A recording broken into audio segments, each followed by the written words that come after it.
Introducció a Internet i al navegador web. El concepte d'Internet i de web.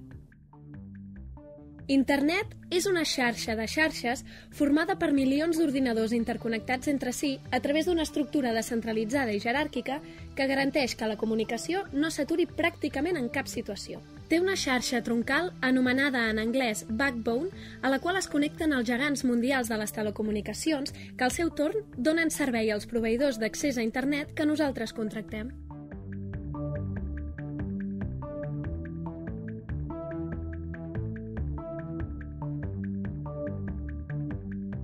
Els orígens d'Internet.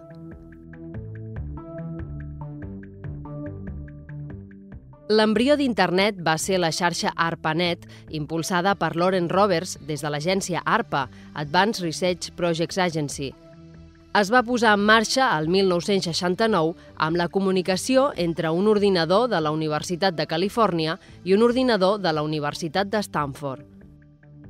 El 1983 va començar a funcionar el protocol de transmissió, protocol d'Internet o TCP/IP, que es troba a la base de la Internet que coneixem. Més tard, el 1990, ARPANET es va connectar amb altres xarxes i d'aquesta manera va néixer la xarxa de xarxes.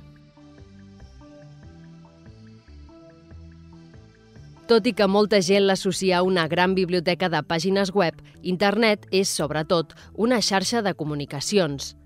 A més de consultar dades, ens permet enviar missatges mitjançant el correu electrònic, els sistemes de missatgeria instantània o el xat, parlar per telèfon i compartir tota mena d'arxius amb altres usuaris.